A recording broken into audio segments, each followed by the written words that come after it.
Hola, hola, ¿qué tal, mi gente linda? Muy buenas noches, ¿cómo están? Bienvenidos a una nueva temporada, hablemos de Marvel. Hoy arrancamos nuestra quinta temporada Ya, con un invitadazo súper especial, como son todos que tenemos. Muchas gracias por acompañarnos, muchas gracias por vernos. Y saludemos a mis compañeros. Vale, ¿cómo estás? Hola gente, ¿cómo están? Aquí yo de nuevo súper emocionada de estar acá acompañándolos una vez más en estos fabulosos programas.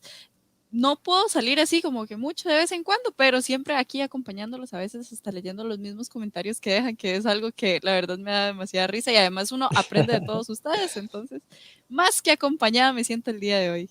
¿Y ustedes, compañeros, súper. cómo están? Excelente, excelente. Steve. Hola, hola gente, ¿cómo están? Ya tenemos ratillo de que no nos vemos, pero bueno, estamos acá compartiendo esta noche y como dice Beto, iniciando temporada con un invitadazo que la verdad es que yo sé que todos se van a sentir como emocionados de ver todo lo que hace. Así es, así es. Y sin más por medio, sin más preámbulo, presentemos a nuestro invitado. Él vive en Los Ángeles, en California, donde trabaja. Es graduado del Occidental College, tiene un bachiller en teatro y música en arte. Él ha trabajado en diferentes series y diferentes programas. Entre los más destacados podemos decir Newsreaders, The League, Drive Share, Good Mythical Morning, que fue una serie bastante larga. Y más recientemente, por lo cual lo tenemos por acá, él trabajó en la serie de WandaVision, donde ganó un Emmy por su trabajo en esta serie. Y también ha Súper. estado trabajando en Marvel Studios con Thor, Love and Thunder y Doctor Strange, Multiverse of Madness. Él es un diseñador de vestuario, custom designer, así que sin más preámbulo, un Súper. gran aplauso para Daniel Selon. ¡Woo! Hey, what's up, guys? Hola. Eso. How are Hola, you? hola. Hi, how you doing? Good. I'm so good. I'm so glad that you guys wanted to bring me in. I'm honored. Está muy, muy, muy alegre y se siente muy honrado que lo tengamos en el programa. No, hombre, es No, no, alegría y Bienvenido. honrados nosotros también, no, no, esperando de escuchar el esas honor es historias. nuestro tener un ganador del Emmy con nosotros. The honor Sí. is ours to have a Emmy winner with us. Oh my Yes. gosh. Stop. But Thank don't you for your stop. time. Ya. Pues súper Okay. bien, más bien, muchas gracias y de verdad que esperamos de que te sientas como en casa, que puedas disfrutar con nosotros este ratito que tenemos preparado para ti. Thank you so much for being here. We hope that you feel like in home with us and that you enjoy this hour that we have with you today. Bueno, Yeah, absolutely. say something. Yeah. I'm so thrilled to be with you guys, and I'm so curious about like you guys in your world. You know, there's so much. I mean, like in respect to working with Marvel, there's so much about the fandom and the community and like that. I mean, it's a massive part of the enterprise and the universe, and like it's not. It's truly. There's something really theatrical about it. I come from like the theater, and so there's something theatrical about the exchange between the product that we put out and the fans and the audience. You know what I mean? And so it's like this palpable relationship that's this give and take, and we have to really take the fans into consideration and the audience to what they're expecting from a story, or what they want, because they're very vocal, requesting and sort of, on the boards and everything. And so I feel like I'm inside the Matrix right now talking. Nos Todos. dice Daniel de que le encanta esta relación, que le emociona mucho esta relación, especialmente con gente como nosotros, los fans, porque es una relación muy, muy, muy cercana, muy, muy teatral, puede decirlo así, ya que su pasado, su background es de teatro. Más que nosotros como fans esperamos ciertas cosas de los productos que él tiene, que él hace más bien junto con el estudio. Entonces es una relación muy tangible entre lo que ellos producen y lo que nosotros consumimos, y que nosotros somos muy vocales a la hora de pedir nuestras historias y que cómo se ha reflejado lo que tanto conocemos. Así que está muy emocionado y que se siente ahorita como que está dentro de la Matrix al estar junto con nosotros. Ya sé. Y yo me siento, digamos, me siento muy emocionado porque pues aquí trabajo un poco de lo que, en el área que él trabaja, ¿no? Ujú. Y me ha tocado como trabajar en anuncios y series de televisión en la parte de asistencia de vestuario. Y digamos, y como para él, yo sé, digamos, de mi parte cómo nace ese punto, ¿no? Pero como para él, ¿cómo nace esta pasión por el diseño de vestuario? Steve is saying that he's also very emotional and thrilled for Yumi here because in Mexico, where he is living right now, he has to do a little bit of the work that you do in commercials and a thing that assistant of custom assistant, right? But for you, how that passion to being a custom designer began? How did it grow in you that, okay, I want to be a custom designer? Oh yeah, I mean, it's really interesting. I think it's a really fascinating path and career. I think because people come at it from many different angles, and so personally, I grew up in the theater as like an actor as a little kid. And so I really enjoyed wearing costumes. And so I always, and once I was sort of in college and even after college, actually I remember my mom for graduation of college, she made me this like a little photo album, and it was like all the years of my life from the time that I was probably still in diapers, like dressing myself in weird stuff, like costuming myself, and so Yeah. and it didn't really click until then that I had this sort of historic timeline in front of my proving to myself that like, oh yeah, I'm a costume person.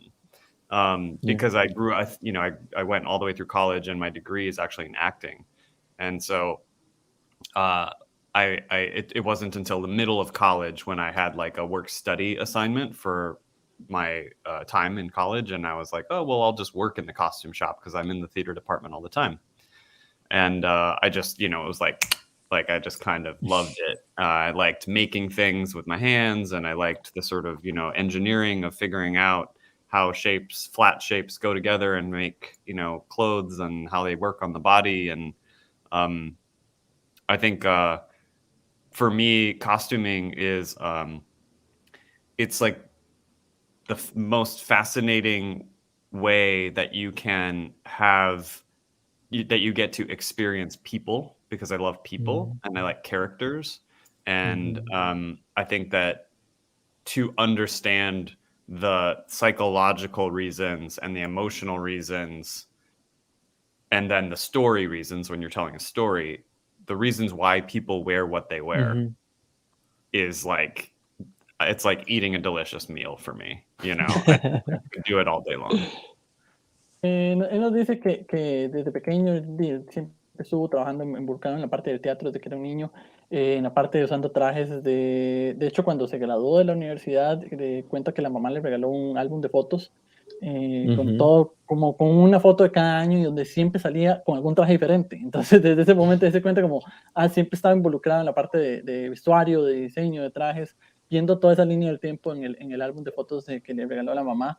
Y fue en una universidad que a mediados de la universidad le asignaron un trabajo sobre vestuario, donde ese trabajo le hizo clic, fue donde él dijo, ok, esto es lo que a mí me gusta, esto es donde quiero estar, porque la parte de diseño del vestuario para él es muy enriquecedora, porque te habla de la psicología, de las emociones, de las razones del por qué el personaje es como es, de por qué hace lo que es, de la personalidad, exacto, de cómo contar una historia a través del vestuario. Y que todo ese detalle, todo eso que usted transmite a través de la vestimenta, es como si fuera un banquete delicioso para él, que lo podría comer todos los días. Qué bonito, porque muy pocas veces se ve eso, ¿verdad? Hay personas de que llegan y se ponen lo primero que ven y sin saber realmente que... O sea, Daniel, si lo ve, dice, ya le sacó el trasfondo, ya le vio el color, ya dijo, esta persona es así, sin siquiera darse cuenta. Valen saying that it's very curious that explanation of how the clothing of a people or a person tells you what the person is. So for example, you have that, you see someone in the street and by the looks, oh, this person is like this and like that, or because you know about the stuff. O sea, él me ve y dice, es otaku. No, mentira. Like you see her and you can judge her, oh yeah, she's an anime fan, an otaku. Yeah, I mean, the cool thing is that like we all do it though. You know what I mean? Like every single human Ujú. dresses themselves, so we all have a conception of our own identity, and because we do it because we costume design ourselves every day, whether Yes. we know we do it or not, we do. We have a perception of what others are doing and how they're representing themselves, and so those little tiny judgments that we make all day long subconsciously, they come into play. Sí, nos dice que toda esta idea de ser diseñadores de vestuario, todos lo hacemos inconscientemente en nuestro día a día, porque todos nos vestimos de cierta manera y nos proyectamos de cierta manera, muchas veces sin saberlo conscientemente, aunque realmente sí Ujú. lo sabemos. Y que es algo muy interesante porque todos lo hacemos diariamente y es algo que él nada más tiene que saber cómo trasladarlo hacia la pantalla. Yo siento que uno, digamos, tal vez en el área en el que él trabaja, pues obviamente tiene como un mayor impacto al momento de hacerlo para un personaje. O sea, obviamente cuando hablas de un personaje, inclusive la misma ropa habla mucho acerca de la identidad o de las características de ese personaje. Tal vez nosotros inconscientemente pues decimos, ay, me veo bonito o me luce bien, pero Sí. creo que es más difícil porque tiene que buscar una inspiración que al final de cuentas le ayude a que ese personaje comunique por medio del vestuario lo que es su identidad. And Steve is saying that it's very curious because, for example, on your line of work, you have to think about personalities and as you say, psychology and reasons of the character that you are dressing up.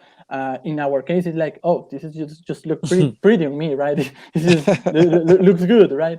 But we don't think about all the other things that you have to think about when you are expressing the personality or a character in a story.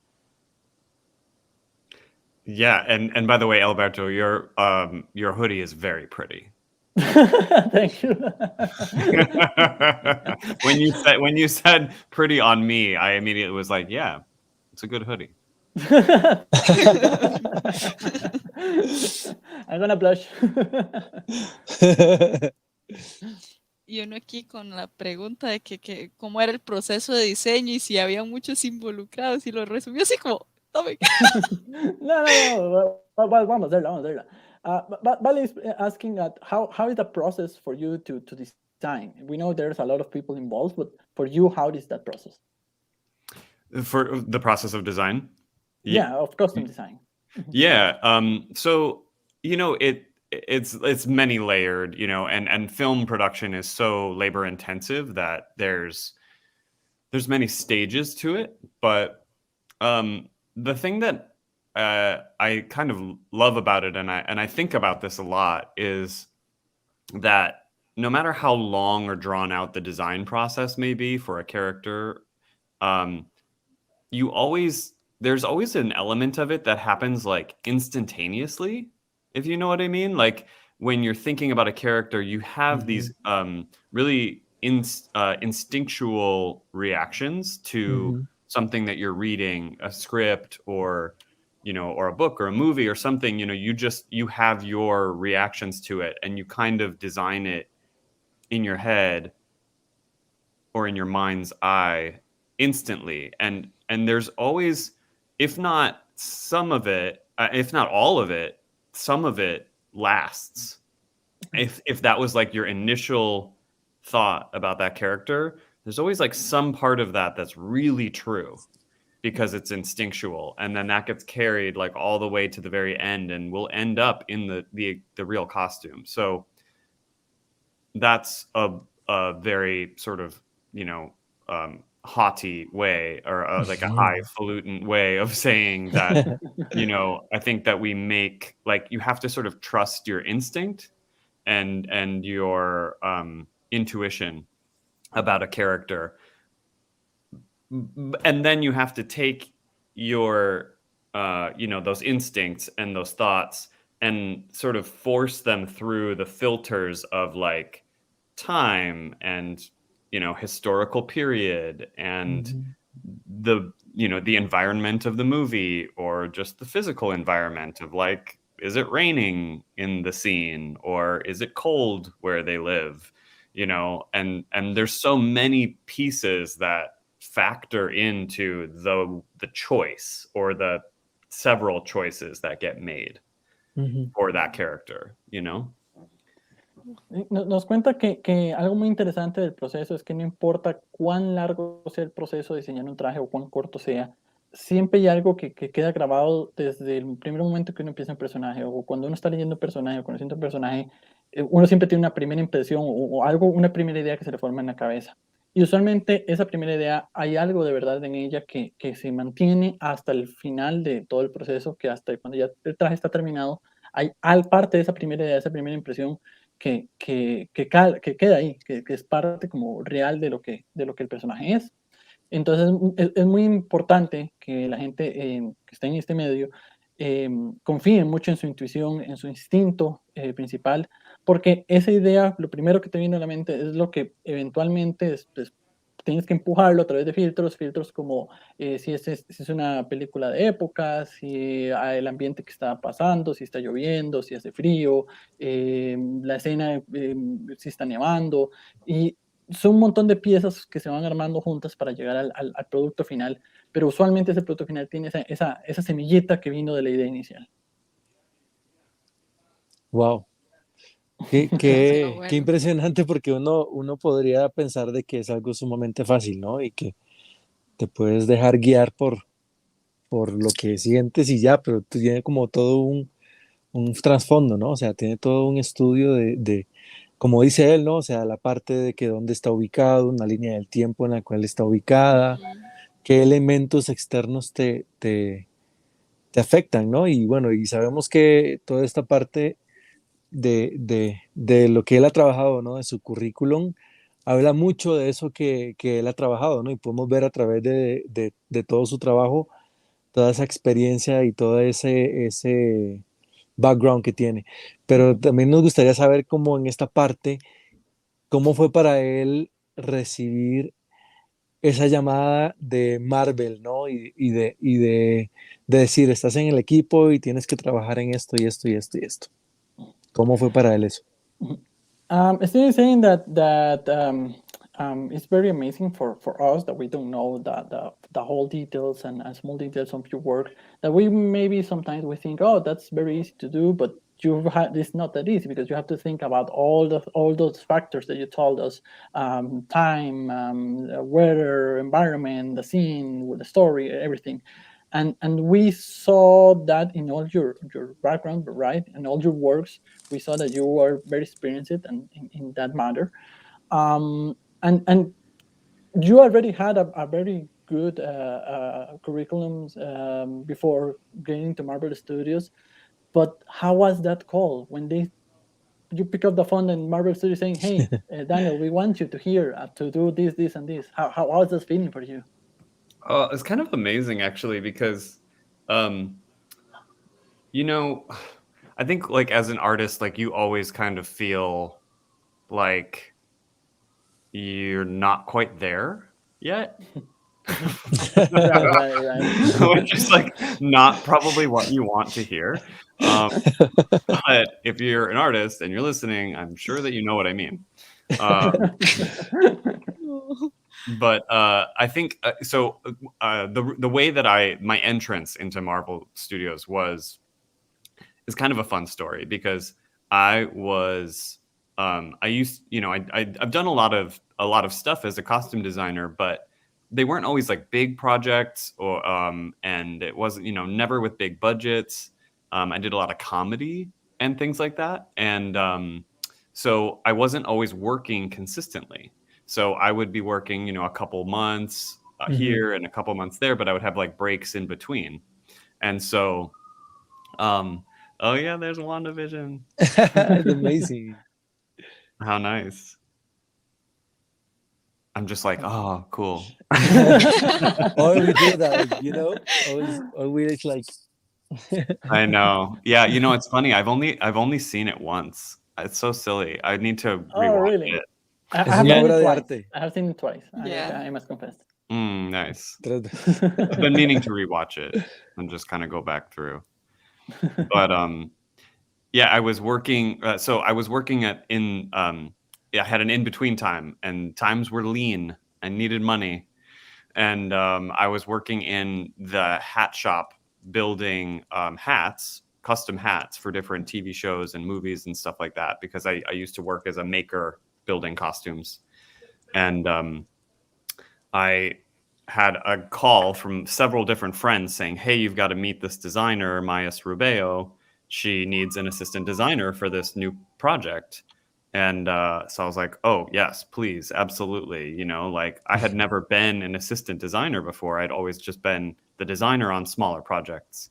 And so it was, you know, I interviewed with her and she was wonderful and lovely. And then she kind of played hardball a little bit and was, you know, sort of like, okay, well, I'm going to think about, you know, this. Lovely to meet you. And, you know, and then I was like, okay, all right, you know, and then it was like several days went by and I didn't hear anything. And I just thought like, oh, well, maybe I'll just be here making hats forever. And it was like outside, like sculpting the hat blocks in the hot sun on a hot, you know, black top parking lot situation and just covered in dust and, you know, it was gross and sweaty.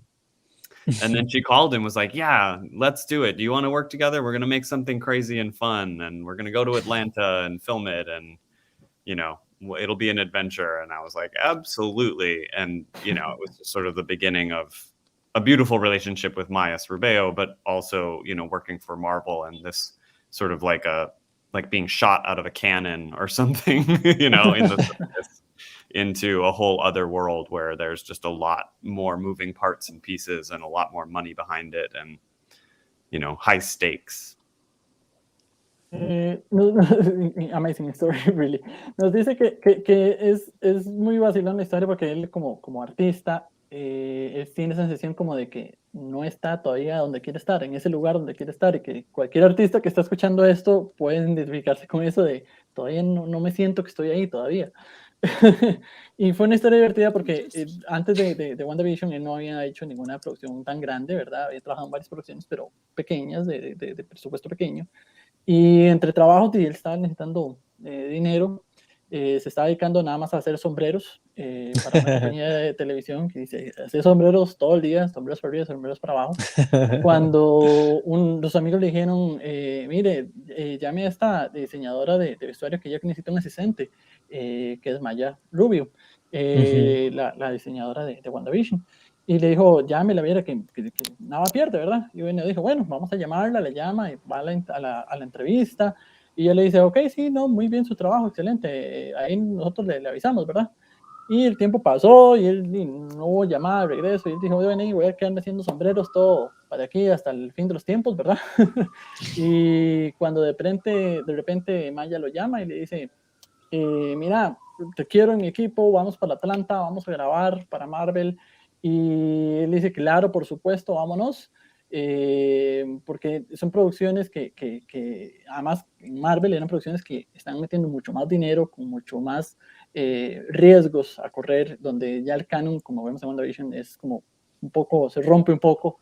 Entonces, él más que encantado de ser partícipe de todo esto. Súper bien. Sí. Imagínense que aquí también el público que nos está viendo ahorita también tiene dudas para Daniel y dicen algunos que si tendrá de casualidad, Leo de hecho, Elizondo dice que si tendrá de casualidad bocetos de vestuario que nos pueda mostrar ahorita. People in the chat, Leo, the guy that contacted you, Leo, is saying hello, Daniel, and he's saying that do you have any like sketches of the design that you can show us, like anything at all? from WandaVision? No. Obviously, we will prefer WandaVision, obviously, but if not, don't worry. I don't know if I don't know how I don't know how that works. Like, I mean, now that the show is out, I guess I think we can share. I don't know. Can I share my screen? Sure, I you don't know can how share the to. screen. There is a share button down below. Sure, you Okay. can. I see. Let me see. Please. Oh boy. Let's see. How do I? Oh, I should have been more prepared. I'm so sorry. Don't worry about it. Like, Está tratando de buscar ahí que nos puede enseñar. okay, so this is interesting. This will be interesting. So I'll share my screen and we can. Sure. Oh nos va a God. enseñar ahí, va a compartir I la hope I don't pantalla. mess this up. Let's see. Share screen. Gonna do this. Record your computer screen. No. Okay. Entire screen or just the window. How about that? And I would Right. just want you to see this one. Okay. Can you see that? Not yet. Oh, okay. You're not sharing yet. Oh, I'm not sharing yet. Mhm. I thought I said yes. Sorry. Oh no. Okay. Let's see. Let's try again. Share screen. Yes. Beto, ¿sabes cómo? Para que le vayas diciendo, ¿no? Si tú sabes cómo. Okay. And share screen, and then you choose the window, and then click on yes. On share down below. Yep, I did that. And then let's see, share screen. And then it asks what it wants to share. And I'm choosing entire screen. And then I click share. Yeah. Oh, it says Chrome has lost permission to capture your screen. Follow these steps. Oh, if we have a Chrome failure. Oh my God. I have to change the privacy settings. How do I? Okay, I bet I can do it, you guys. If you give me like 2 seconds. No worries, Okay. no worries. I'm sure that I think I can do it. This will be like a crowning achievement. Let's see. You are the boss. Security and privacy. Okay, I can do that. And then it says, no, you guys better not be stealing my identity. No, we're not. No estamos I will lose my job at Marvel and then we'll have nothing to talk about. No. We're not Don't say that. All right, let's see. Advanced. Oh, por ahí. No, that's not what we want. Oh, I know. Here it is. I think it's privacy. And I'm going to let Chrome do the thing. Mhm. Oh, boy. Google Chrome. Bueno, esto es en vivo, entonces la gente tiene que saber que esto es una primicia también, o sea, Share nos your va a regalar browser. un poco Check. de It is checked. The browser is checked. sus trabajos. Enable. Here gender is saying that's not even evidence that we are totally on live. Definitivamente. Okay, well, it's gonna make me restart. No worries. No. I know. I have an idea. Well, how do we do you can it? take a picture with your cell phone And then just show that. Yes. Yeah, you can do I think that. it's better and easy. All right, we're gonna do this. We're gonna do this old school. The old-fashioned way. The old-fashioned way. Yeah. That Okay. was fácil. Oh, all right. Mientras él lo busca, puedo tirar otra pregunta aquí del público. Dale, va. So Ahí if va, I ya. okay, Okay. so now I'm gonna go Lo logró. here. There it is. Oh. So There you this is the There. reflection. Yeah, we can see It's it. okay over there. So this was a sketch for. Oh, it's blocked. There you go. Let's turn the brightness up. There we go. There you go. So this was a sketch for the wedding. So for the first episode of Wanda and Vision, coming home when he carries her across the threshold. Right. The very first scene. In the very first scene. Yeah, like the opening of the. Wow. So that was one. That was just one. That was like one of. I mean, how many versions of that? There were so many versions that we did. Here's and you can see this. ¿no? The It was a sketches. proposal? This was so this was a sketch that we proposed, exactly, and sort of we go through like many versions, and I think you guys met David, one of our illustrators. Yes. David Mason. David Mason Gabriel? was here with us. Yes. Yeah. So this was actually done by Jonai Bacallado, who's amazing. You guys should totally chat with him.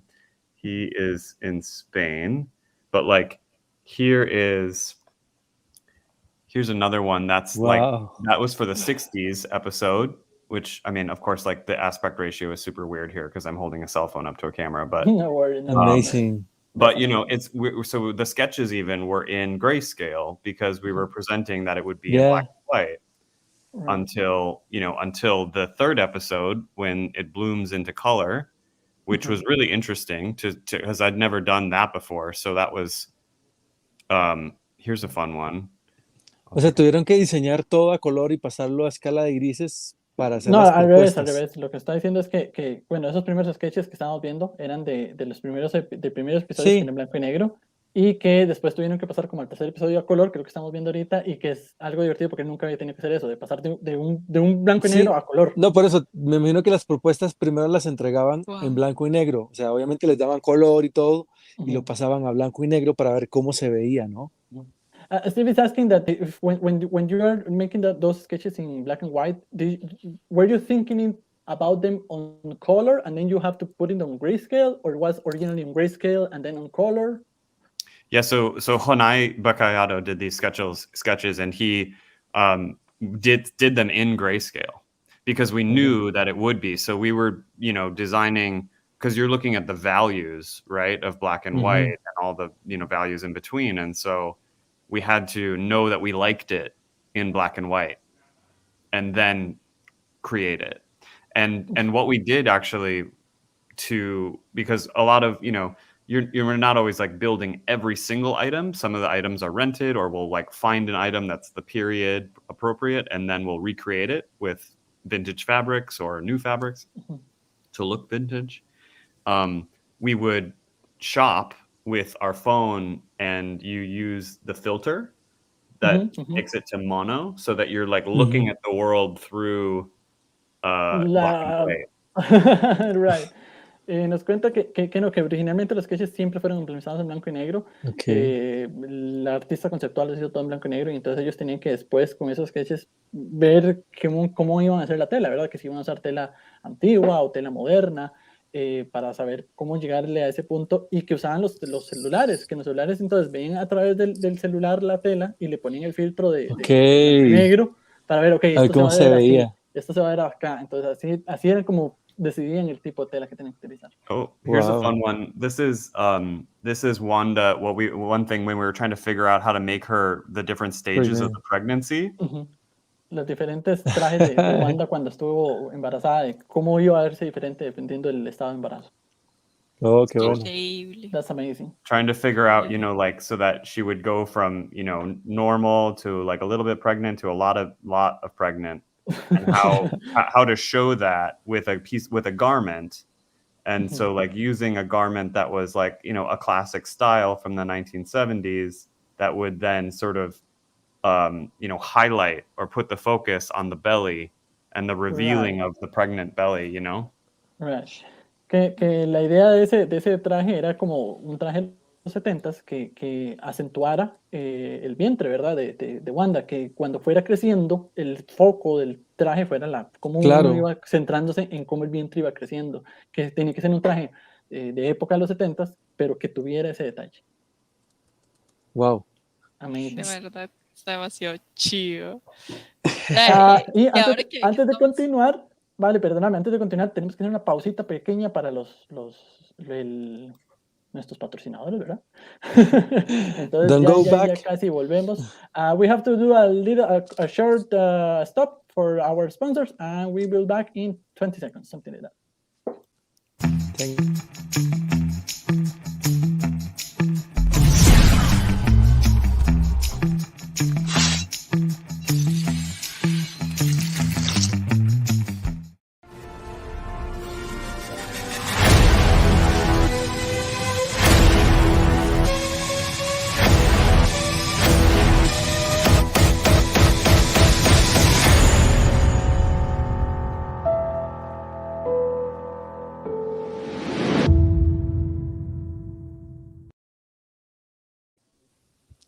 Ahí está, ya volvimos. Ahora sí, vale, decime, ¿qué estabas diciendo? Dono, que él ahorita como nos está enseñando parte de su trabajo, digamos, y su proceso creativo, aquí Alex Vargas nos puso como pregunta, ¿tuviste algo que ver con crear los trajes de Halloween de los personajes de WandaVision? Para mí fue uno de los mejores momentos de la serie, ver a los personajes con sus trajes haciendo referencias a los cómics. So one of the followers of the show is asking, do you have anything to do with the Halloween costumes that they wore in that chapter in WandaVision? For him, it was one of the best moments of the series, seeing the characters in their traditional comic costumes. Yeah. Oh, absolutely. Yeah. We had to really figure out how to make that work, because it's one thing to look at the old comics and the old drawing style where the costumes were, there was a lot of spandex and there was a lot of, really exaggerated bodies that don't necessarily obey the laws of physics. And so, to create that look on people like Lizzie and Paul, who are real people, and make them into those, those shapes, and make sure that the proportions are just right so that it looks like the comic, but it still feels real. That was really interesting. And a funny story is that when Elizabeth Olsen was originally tapped to enter the MCU, I think it was originally she spoke with Joss Whedon, was like talking to her about it, and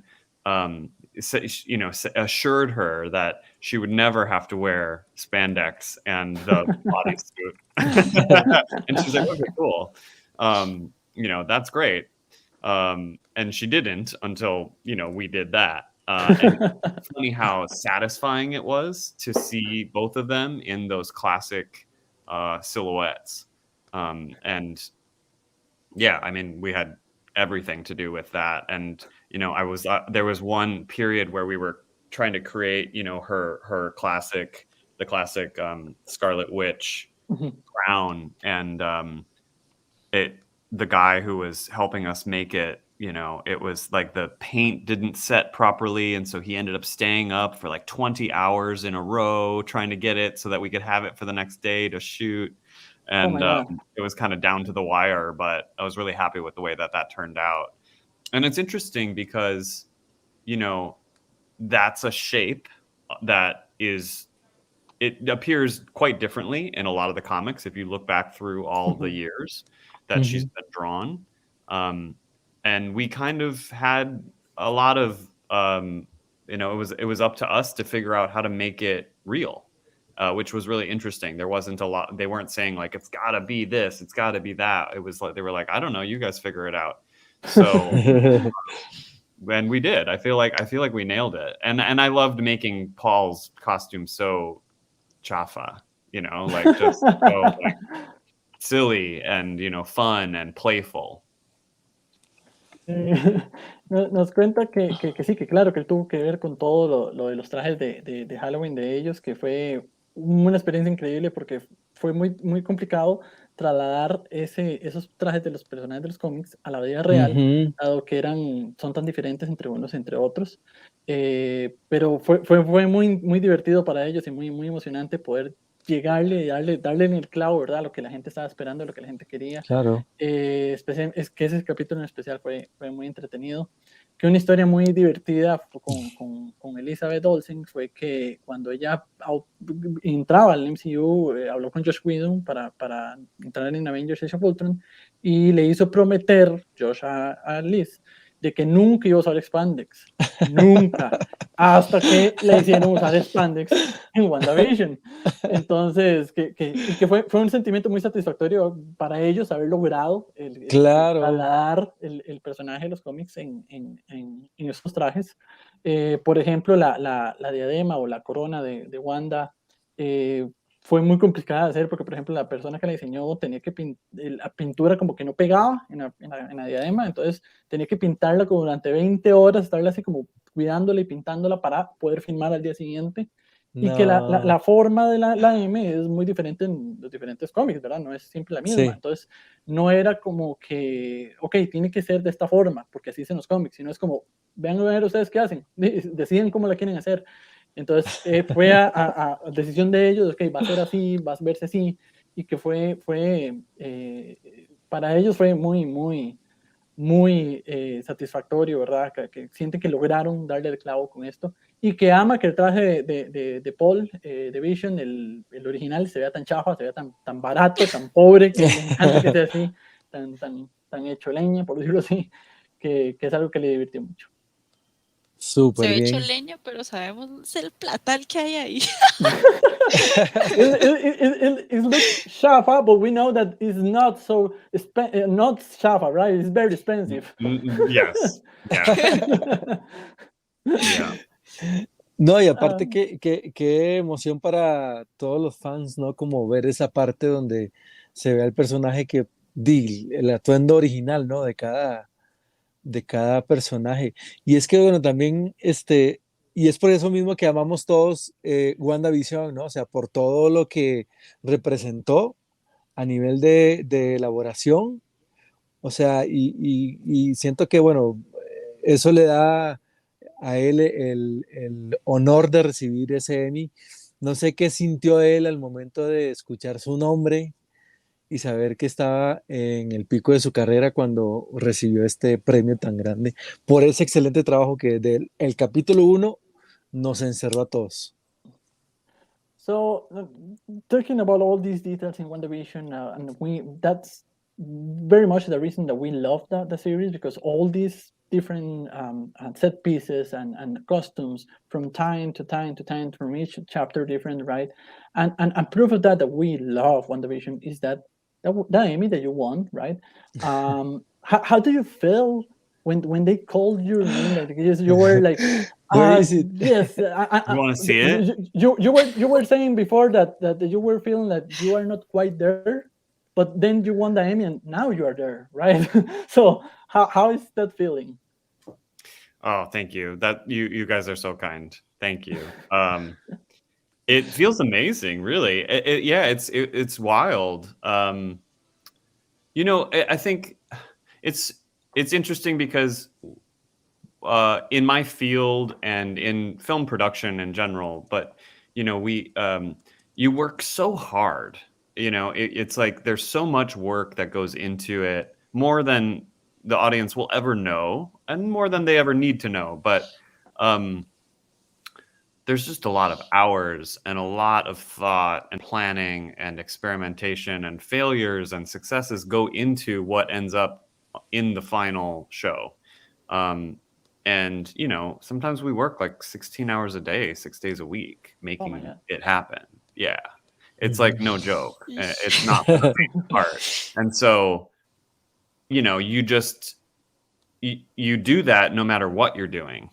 And so to have the show be not only recognized by a lot of people, like not only did a lot of people see it, but a lot of people loved it and were really passionate about the show. And that means so much. And so to then have that work, recognized by the awards, I guess, to be awarded sort of the stamp of approval, it really is cool. It's very cool. Yeah, it feels very nice.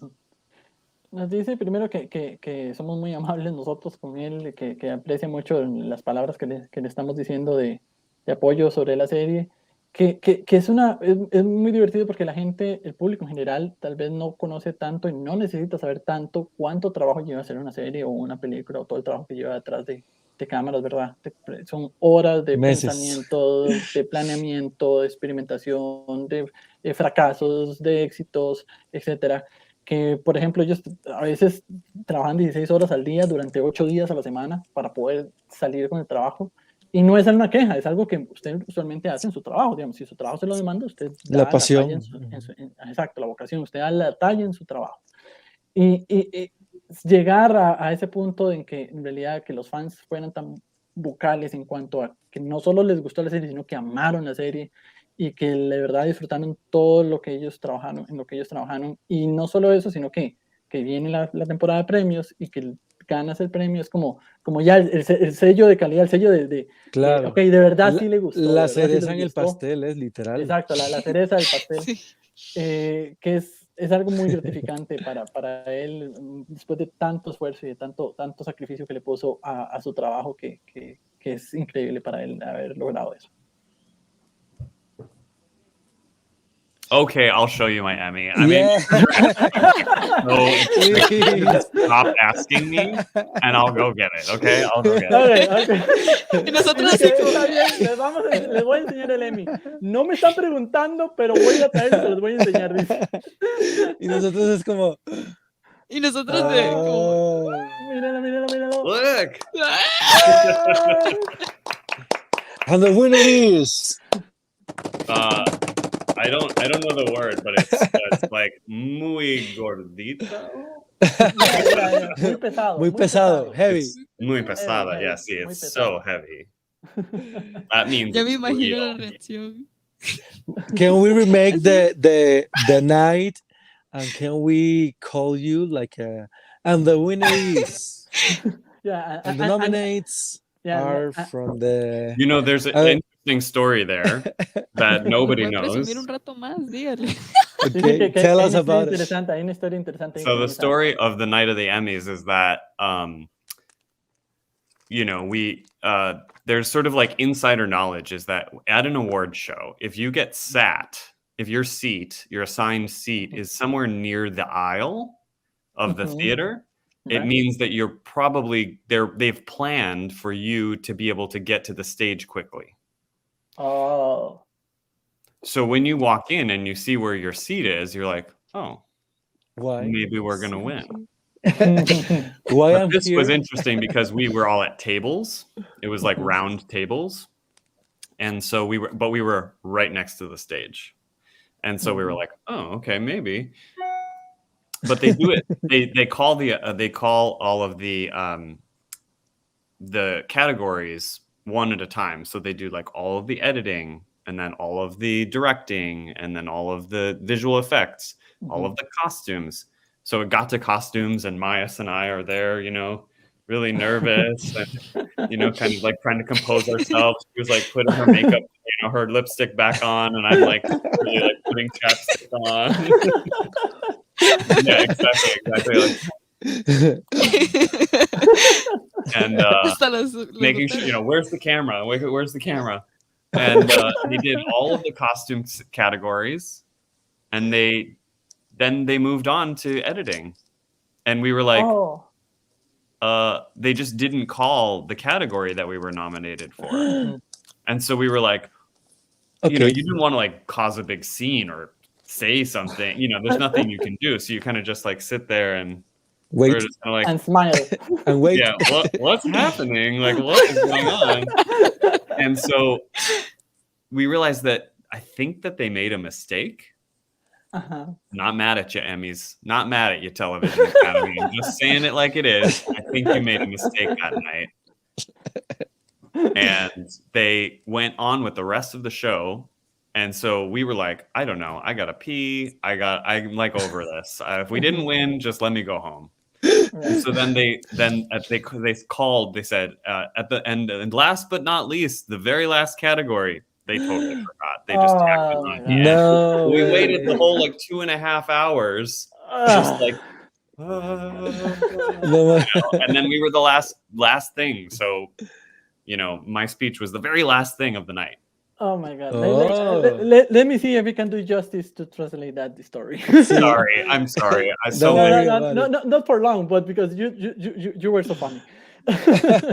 En los shows hay una costumbre de que, o una cierta tradición de que si usted va a ganar un premio, probablemente lo van a sentar cerca del escenario o cerca del corredor. Si es un teatro, cerca del corredor para que usted pueda llegar cerca al escenario. O si es como en mesitas, cerca del escenario para que no tenga que caminar mucho. Cuando para ellos que no se enrede, ¿no? a la gala, ven que lo sientan cerca del escenario, entonces como, hay probabilidades de que vamos a ganar, pues estamos cerca, ¿verdad? Los Grammys, todos perdón, los Grammys no, los Emmys son todos por categoría. Entonces va primero categoría de dirección, y van todos los de dirección, categoría de actuación, y van todos los de actuación, efectos visuales, y van Ajá. todos y ahí van. Pasaron como 3, 4 categorías y ya llegan a la parte de vestuario. Y vienen y llaman a todos los de vestuario, y entonces cuando están llamando es como, uy, ya nos van a llamar, como está bien mi maquillaje, está bien el lápiz labial, Maya está así como súper nerviosa, como dónde está la cámara, para dónde tenemos que reírnos, dónde, pues ya nos van a llamar, ya nos van a llamar. Y que si está bien el peinado, aquí me acomodo, aquí, bien El lindo, moño, ¿no? sí, el moñito, todo. Y pasan y saltan a edición, y no los llamaron. Y se quedan No mames. como, ok, What? no llamaron a la categoría en la que están nominados. Y ganan como, y entonces, están en vivo, no pueden reclamar nada. Es como, ¿qué está pasando? Y gorditos y bonitos, sonriendo, ¿verdad? Como, Gorditos y bonitos. ¿qué vamos a hacer? Y pasan todos y creen que los Emmys se equivocaron, se saltaron sin querer queriendo la categoría. No es culpa de los Emmys, tranquilos, si están leyendo en español y viendo en español, no es su culpa. Entonces, que pasa toda la ceremonia y él es como, si no nos llamaron, ¿qué estamos haciendo aquí? Me estoy orinando, ya que tengo hambre, déjeme irme, y nada. Y ya terminan las 2 horas y media de ceremonia, y al No final, el manches. último, pero no menos importante, y los llaman a ellos. Al último premio de la noche entregado fue el de ellos, puro final, y entonces como... Ya ellos se habían tirado la toalla, ¿verdad? Y es como, el último premio de la noche, ahora sí, tomen. Y entonces como, tuvieron que esperarse 2 horas y media para eso. Pero como dicen, lo mejor llega de último. Like they say, the better for the last, right? That's right. Yeah. That's right. That's why the dessert is for the last. That's right. No, hombre, es que Súper estar bien. esperando 2 horas y media y sentir como que no lo iba a lograr o que no me llamaron. Yo creo Me que muero. uno así, yo así como... ya no está ni esperando el maquillaje ni nada, es nada más como, bueno, Literal, me adiós. muero. Yeah, but waiting 2 hours or 2.5 hours for being called, like you were like, I don't care makeup anymore, I don't care anything, like let me go, right? Like, I don't care about anything right now. Yeah, it's a really interesting experience, I have to say. It was cool though. It's so nice to have that recognition. I'm so grateful. Lo bonito es que queda como un buen recuerdo, a pesar de que me imagino que en el momento fue como el estrés de la vida. Lo bonito es que es un buen recuerdo de cómo ganaste tu Emmy. Yeah, and at the end, it's a good story, right? It's a funny and good story. Even if at the moment you were like all bummed out and nervous, and yeah, they didn't call me, and now it's like a very good story to tell. Yeah. Yo sé que no se puede hablar de este tipo de cosas, más que es por parte de confidencialidad de Thor ni de Doctor Strange, pero yo quiero así como saber si él nos puede dar un pequeño detalle, digamos, o si podemos tener la autorización de él de montarnos en el tren del hype de una vez. We know that because of NDAs and everything, and we don't want for you to lose your job. You can't talk about Thor or Doctor Strange. That we know you are working on them. But is there anything, any small detail, something that you can tell us or about those movies, or if we are authorized to get all aboard the hype train right now? Well, maybe I'll turn it back on you. Like, is there something that you are hoping to see in Doctor Strange? Okay, es que no la Oh my devuelvo. God. Si hay algo que nosotros esperemos ver en Doctor Strange. A ver, nos devuelve la pregunta. A ver. Y ¿qué no Qué esperamos? Es la fuerte. pregunta. Bueno, pues, The question will be what we would not expect. sí. The hype Es que digamos, hablando de la trama, pues es otro tema.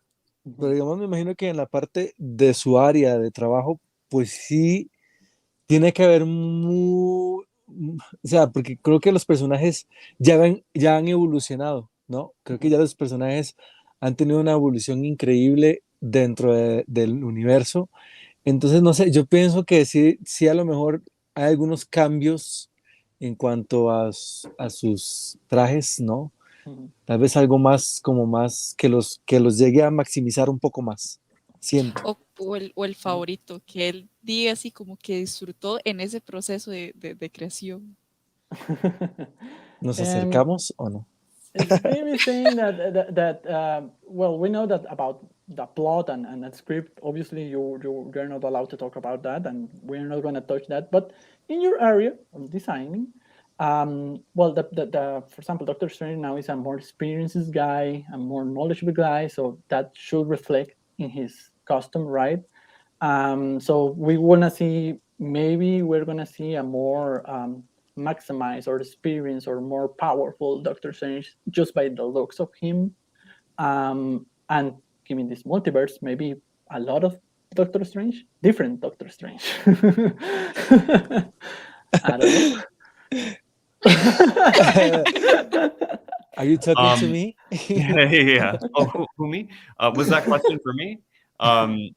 Yes, I think. Yeah, I think that your insight is spot on. You know, we're farther along on the timeline, right? And you know, I think it's alluded to that he becomes, you know, sort of the supreme one, and you know, it's like, do we get there? Do we, you know, are we just making our way there? You know, and just the introduction of the multiverse in general is, it just takes the timeline that we all thought like, oh, I've got a grasp on this, Right. and it just, you know, Yeah. it sort of like explodes it outwards in dimensional timelines. You know what I mean? So, we've seen that in all kinds of films so far. You know, like Into the Spider-Verse and all of that kind of stuff. It's it's just it's really fun to play within that, the plan of that, or the sort of world of that, because it couldn't go anywhere, you know. And so like every question that comes up, we think like, okay, well, we're talking about this multiverse, like what are the rules of that world, you know, like let's create that. And so it's both maddening and really fun because there's so many. It could go in any direction. Right, Yes. amazing. Bueno, nos dice que nuestras suposiciones están muy acertadas, van por buen camino, especialmente dado que, bueno, ya sabemos que ha pasado tiempo y que ya el Doctor Sí, Strange ya se le puede hechicero llamar el supremo. hechicero supremo. ¿Será que ya está ahí, ya es el hechicero supremo o está de camino a ser el hechicero supremo? No sabemos. También de que, dado que es un multiverso, las posibilidades y las herramientas y las áreas para trabajar son inmensas, porque antes usted tenía Ujú. un solo línea del tiempo, usted decía, bueno, yo Claro, entiendo todo, yo sé cómo va todo porque es una línea del tiempo. Ahora con el multiverso, y cortaron toda la línea del tiempo, ahora es una explosión increíble de posibilidades que uno claro. no sabe para dónde puede ir y para dónde puede llegar. Y para ellos, a la hora de hacer su trabajo, es más que todo, por ejemplo, ok, vamos a visitar este multiverso. ¿Cuáles son las reglas de ese multiverso? ¿Qué se puede hacer? ¿Qué no se puede hacer? ¿Qué quiero expresar? ¿Qué no quiero expresar? Y como es infinito, tengo posibilidades infinitas. Entonces, por un lado, es un trabajo enloquecedor para ellos, pero a la vez es muy divertido, porque tienen rienda suelta para hacer lo que quieren, pero a la vez, ¿hasta dónde llegamos? ¿Hasta dónde nos detenemos? No, pues imagínate. And here saying, Daniel is saying, blue cape of Doctor Strange. I see this question. Yeah, it's a buena pregunta. Ah. Buen español. I will say though, the costume designer of Doctor Strange is a wonderful man named Graham Churchyard.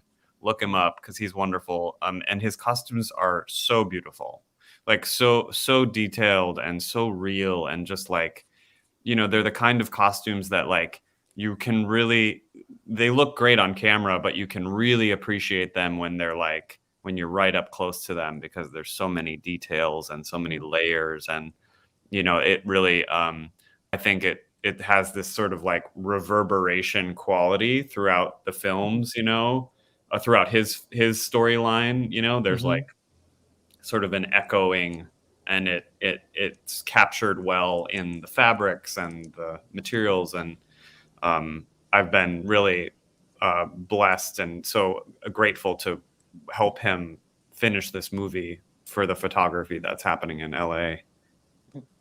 Yeah, and it's exciting, and you get to follow Wanda into that world, so that's cool. You get more Wanda. You get a lot more Wanda. Oh, good. Nos dice que el diseñador de vestuario de Doctor Strange es un tipo increíble, que lo deben, por favor búsquenlo y vean su trabajo, que él se siente muy afortunado y muy como con su mente explotada de trabajar con él, dado que es una persona que es muy rica en los detalles, que no solo cuando lo ves en pantalla, sino cuando lo ves en la vida real, te das cuenta de la cantidad de detalles que tienen todos sus trajes, de las diferentes capas, de los diferentes materiales, que tiene tanto y que tiene una manera de hacerlo como que durante toda la filmación, durante todo el trabajo, hace como eco a lo que viene de un principio, a lo que va a estar en el final del mismo trabajo, que es una persona increíble a nivel de todos esos detalles, y que él se siente súper afortunado de poder ayudarle a terminar estas escenas que se están grabando ahorita en Los Ángeles, para cerrar la película, y que además vamos a tener Wanda, que vamos a volver a Wanda y vamos a tener bastante Wanda, entonces imagínense ya por dónde vamos. Sí, claro. Ya eso fue un mini spoiler, ¿verdad? Sí, no se han dado cuenta. Sí. Super spoiler. There was a mini spoiler, right? Wanda. I didn't tell you anything you didn't already know. What? No, pero se sabe. We knew that Wanda's going to be there, but not how much Wanda's going to be there. Well, let's just be clear. Anywhere that Wanda is, she's a lot. Okay, yeah. She's amazing. That's fair. Fair enough. Para estar claros, no importa donde esté Wanda, cuando Wanda esté, va a estar bastante. Sí, claro. No. Qué bonito saber eso, la verdad. Sí. Bueno, nos va ganando el tiempo, así que vamos con las últimas dos preguntitas. Bueno, voy con la última, la antepenúltima y vale la última. Si pudieras elegir trabajar en cualquier proyecto o con cualquier propiedad intelectual, ¿con quién te gustaría hacerlo? Time is winning up us, so the last two questions that we have for you. If you were allowed to work like in any intellectual property, anything saga, anything, whatever you want, what do you choose? Oof. That's a great question. I really like I like magical realism. I mean, this isn't exactly an answer to your question, but I like magical realism, and I like things that are rooted in a real place and time, but sort of have visual and emotional access to the imaginary world or magic, or the sort of like the worlds that live inside of us. They're huge and they're scary and they're dark and wild, and yet we're just like driving our car, but like right. to have both experiences in a cinematic environment is kind of where what I'd really like to do. I mean, I absolutely love where I'm at right now. I mean, working on this kind of in fantasy sci-fi is just such a wonderful place to live for a costume designer, because you're just creating worlds on worlds all day long, and we get to create every button and we're creating the fabrics, and we're sculpting all kinds of little things and making the jewelry, and we just get to go so deep, which is the best. It's you really can't ask for more. But I think if there was, there's a great book, and this is like a super American reference, but like there's a great book by E.L. Doctorow called Ragtime, and it's about like America in like turn of the 20th century, and it just sort of takes this like historic period in America's history, and it takes each character, and it you get to like go into that sort of fantasy world and experience the size and the power of their emotional experiences, which I think is really something. Like The Science of Sleep. Did you ever see that movie with Gael Garcia Bernal? No, I have read, but I haven't seen it. Yeah, oh, you should see that movie. It's so good. Yeah, that kind of like Michael Gondry, the director Michael Gondry. Sort of, I love that kind of world. Okay. Okay. Nos dice que es una muy buena pregunta, que él no tiene así como algo específico, pero que le encanta el realismo mágico. Ese realismo mágico que es como una película se tiene a nivel real, mundano, algo real del mundo real en una época real, pero que a la vez tiene esos elementos como mágicos o de fantasías, Ujú, que explora a la persona por dentro, en sus emociones, su claro. psicología, sus batallas internas, que tal vez sea toda una explosión de efectos especiales y de batallas y cosas internas, pero la persona está conduciendo el carro nada más. Es algo que Ujú, se lleva por dentro. Y esa combinación sería lo ideal para él. Que donde está ahorita le encanta, que ama lo que hace ahorita de superhéroes, de ciencia ficción, porque le da la oportunidad de crear mundos sobre mundos tras mundos, desde el botón más pequeño, desde la joyería más pequeña, las telas, todos esos detalles, porque hay que crearlos de cero, no existen. Entonces, ujú, para el área de él es algo increíble porque tiene que hacerlo todo de cero y puedes jugar con eso y escoger cómo va a ser todo. Pero que si pudieras, le escogería irse por el lado del realismo mágico, que por ejemplo hay un libro muy estadounidense llamado Ragtime, que le encantaría, que es más como Estados Unidos alrededor del siglo XX, cuando estaban ujú. pasando esto, que vea a los personajes cómo están viviendo esa época, pero desde un punto de vista fantasioso. Claro. Y otra referencia que le encantaría, que es una película que se llama Science of Sleep, que con Gael García Bernal, que si no la han visto, nos recomiendo que vayan a verla, que ese tipo de realismo mágico le encantaría poder trabajar. Ok. Qué bello, qué chiva. Lo Súper siento for bien. my long answers. I am so sorry. Don't worry No about it. worries, no worries. No se preocupe. That's a good answers. Yeah, long answers are good answers. Ajá.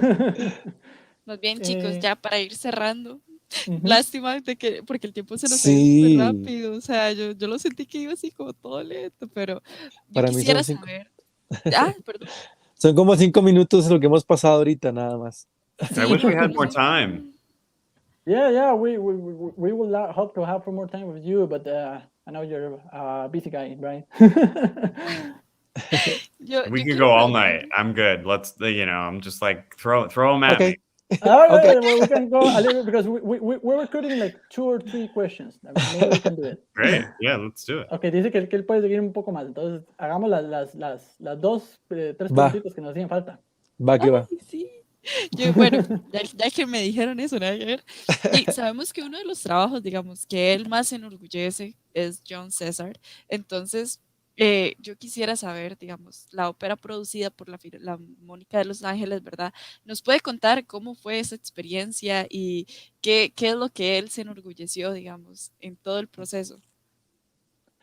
We know one of your works that you're most proud of is John Caesar. There is an opera produced by the Philharmonic in LA. Can you tell us about that project and why you're so proud about it? Yeah. Yeah. So cool. It was such a wonderful project. So it was a bit of like, it was important for me for a lot of reasons. It was an opportunity for me to collaborate with a really old friend of mine who I met. So I used to work at the LA Opera, Los Angeles Opera, right after I graduated from college, and I worked there as what we call a supernumerary, which is basically like an extra. Ajá. Right. But I also sometimes worked as a dancer, or I worked as like a comedic actor who doesn't sing.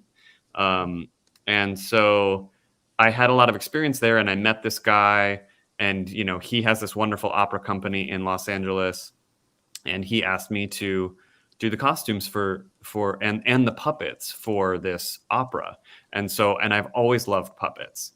And so I have a lot of experience working with puppets. I used to work in this creature shop where we built a lot of like really large scale puppets, kind of like the Lion King and like all different kinds of things. And so it was a great opportunity for me to like flex my skills as a costume designer and build a lot of the stuff myself because it was a small operation, and then also design these shadow puppets, which was cool because the entire stage was a shadow screen, and then there was a stage in front of that, but the entire back drop was a shadow screen. And so it was, figuring out how to make the dancers into sort of human-sized puppets by adding these like really large heads, so that when they were in profile, their body was a human body, but their face was the silhouette of a shadow puppet. And so it was like a really wonderful blend of puppetry and live theater and dance. And it was at the Walt Disney Concert Hall, which is like the coolest venue ever. I absolutely love that building. And I've always loved that building. And so to get to design something and see it on that stage in that space was like, I mean, it was, I'll never forget the experience of sitting in the audience with like all my family and all thousands of people like watching this opera that I built in my garage. Like crazy. It was so cool. Sí, nos cuenta que él cuando salió de la universidad fue parte de la conjunto de ópera de Los Ángeles, donde él era básicamente un extra que salía en unas óperas que no cantaba, pero tal vez bailaba o hacía alguna acción de comedia en el fondo, etc. Y ahí fue donde conoció a un amigo muy entrañable para él, que después de los años, este amigo tenía una producción de ópera y quería producir esta obra llamada John Caesar, y le pidió su ayuda para hacer lo que eran los trajes y hacer, me fue la palabra. Silueta. La silueta, ¿no? Las marionetas, perdón, Ajá, ya la encontré. Para hacer los trajes y marionetas de la obra. Ella tenía, Daniel ya tenía experiencia haciendo marionetas de antes y tuvo que construir prácticamente todo desde cero, porque no había mucho presupuesto, pero entonces él tenía que hacerlo todo. Y eran marionetas, pero como de sombras, porque el escenario era un escenario con sombra, digamos, como que todo se basaba en una pared y en sombras detrás de esa pared. Entonces, digamos, los humanos que bailaban tenían que usar unas cabezas gigantes que parecían las marionetas, y era cuerpo humano, pero con la cabezota marioneta, y la sombra era lo que bailaba. Entonces él tenía que jugar como la sombra de la marioneta no se viera desproporcionada con el cuerpo humano. Y en una combinación de tanto obviamente, marionetismo, de baile y de teatro, y era en el teatro Walt Disney, que para él es como el mejor lugar, el lugar más cool del mundo donde pudo haberse hecho esto. Y ver a toda su familia ahí, él estando en el público con toda su familia y miles de gente presente viendo esa obra de teatro, con toda la producción de tanto vestuario como de las marionetas que él tuvo que hacer en su garaje, fue como una experiencia que nunca va a olvidar, porque fue como decir, wow, lo logré, aquí todo ese mi trabajo está dando ese fruto. Wow, increíble. That's amazing. And the other thing about that opera that was so special is the music is from like Indonesia. And I studied that music in college. And so it was kind of like these things coming together for me, it's very unique opera. If you can look it up, I think there's recordings on YouTube maybe or something, but and it's a gay story. So like as a queer person, it was just like this wonderful, and it's a true story about Julius Caesar having this like really, this love affair with the king Nicomedes, who kind of seduces him, and they have this tryst for this short period, and it really sort of set Julius Caesar's life on a path. Not that he was gay, it's not like he was a gay man, he just had this experience, and like, it's just a wonderful story, and it's very romantic, and it's told in a very sort of austere kind of musical style, but it's very emotional and wonderful. Que algo también muy importante de esta obra es que la ópera es con música de Indonesia, que curiosamente él estudió este tipo de música en la universidad. Entonces es algo como que todo se fue conjuntando todo en un mismo círculo, ¿verdad? Además de que es una historia de un personaje gay y él siendo parte de la comunidad le encantó poder contar esa historia, que es una historia real de cómo el Julio César tuvo un enamoramiento por ahí con el rey Niquemes y que esta relación fue en la vida real lo que llevó a Julio César a su camino. Y es una historia muy romántica y se me cuenta de una manera muy austera a nivel de teatro y de ópera, que entonces a él le encantó poder ser parte de esto, más siendo él sintiéndose muy identificado con lo que es esa historia, ya que no es como, no, es que esta personaje es gay y este personaje no es gay, no, sino que es más como, voy a experimentar ese mundo sin prejuicios, sin nada, y me lleva a una conclusión que es el camino que lleva Julio César en su vida. Wow, qué increíble. Qué bonito porque pues aprende uno mucho de toda su trayectoria y de todo lo que nos ha hablado, ¿no? Y bueno, lastimosamente todo lo bueno llega a su final y bueno, el tiempo nos gana, pero sí nos gustaría que nos dijera en qué proyectos está trabajando actualmente y dónde podemos ver todos estos futuros proyectos y además si nos puedes regalar tus redes sociales para estar conectados y saber más de tu trabajo. That's a really amazing story about opera because we have the opportunity to learn more about your work and all that amazing work that you do in the backgrounds. And unfortunately, time is gaining us up. So we want to know, as the last question, what are you working on right now? What are your next projects? Where we can see you next? What are your social media? Where people can see you?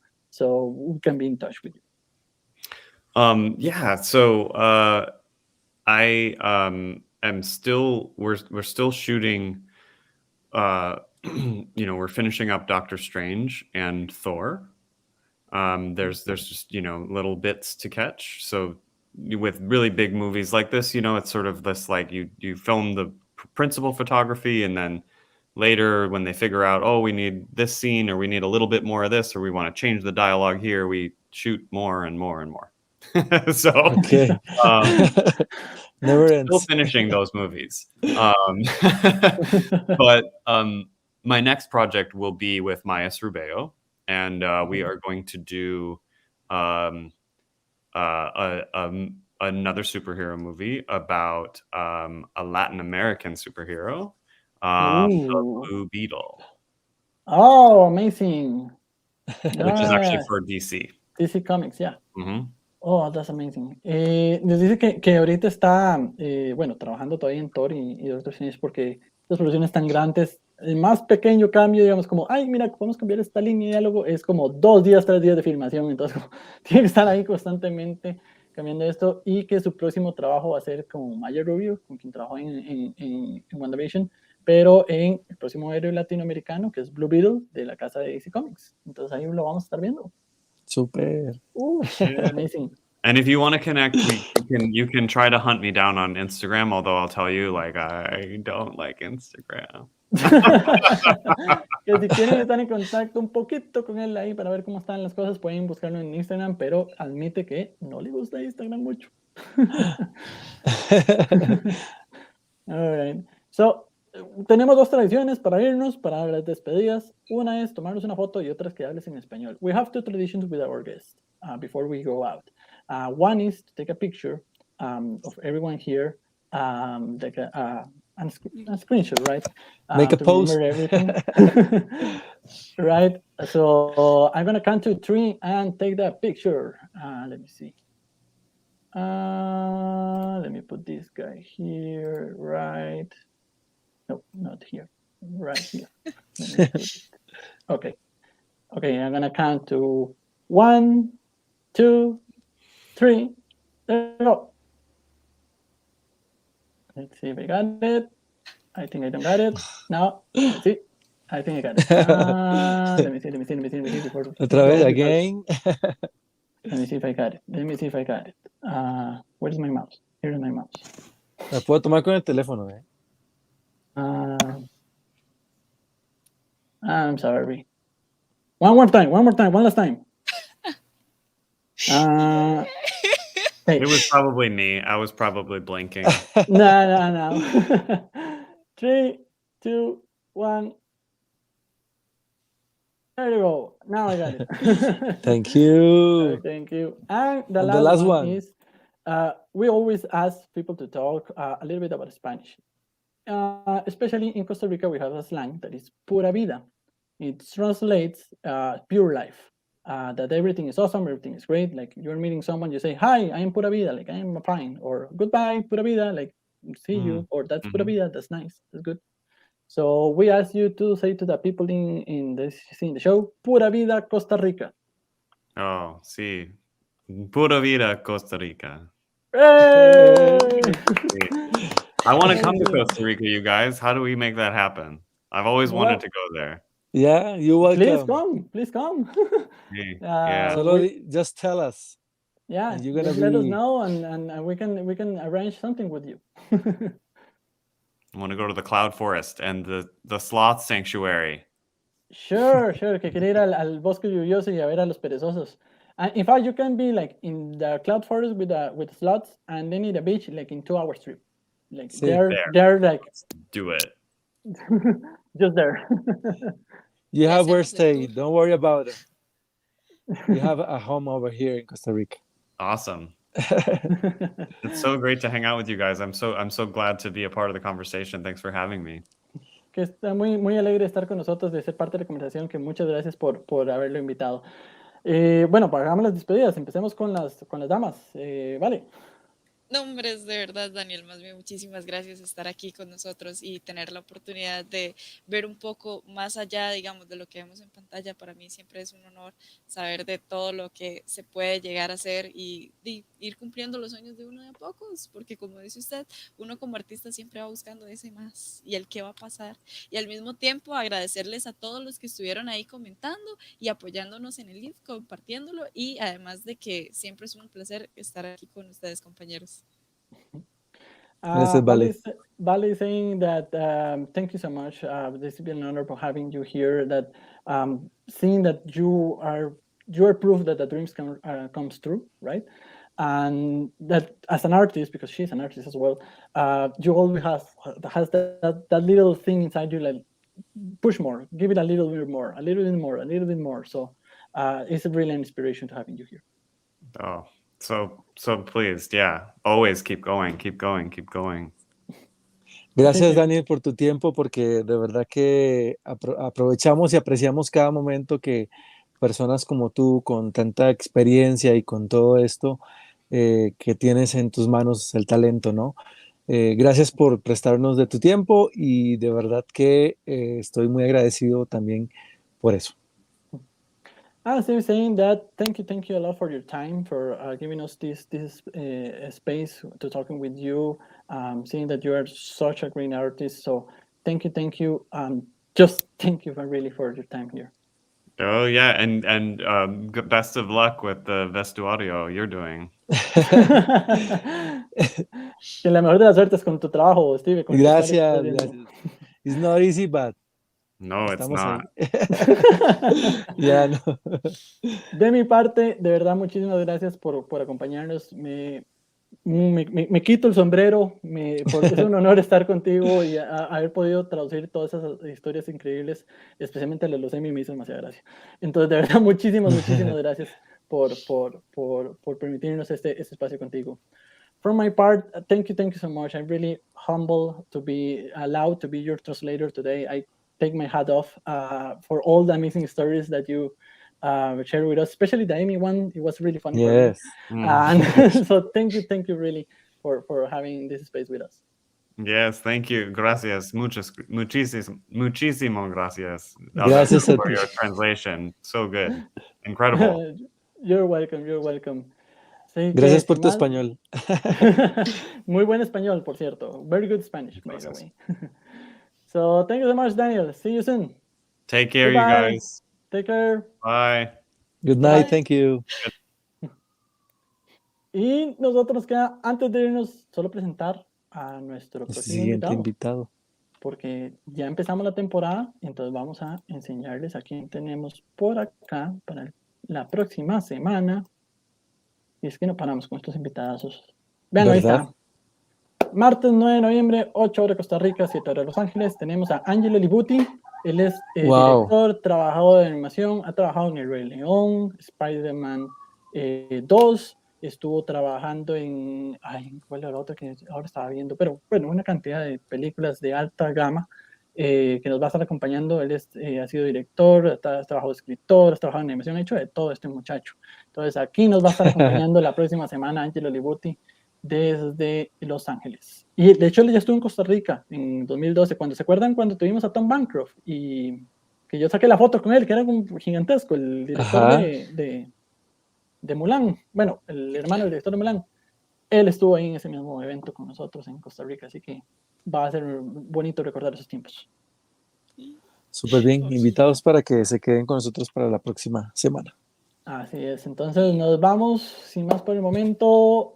Vale, muchísimas gracias, Steve, muchísimas gracias a toda mi A gente ti, linda que nos estuvo viendo hoy, que nos estuvo acompañando, de verdad, muchísimas gracias. Empezamos la temporada con el pie derecho, ¿verdad? súper. Nos seguimos Ay, viendo, chicos. nos vemos, así, muchísimas gracias, se cuidan, Chao, hasta buenas pronto, Buenas noches. noches. Bye, buenas vale. noches. Chao.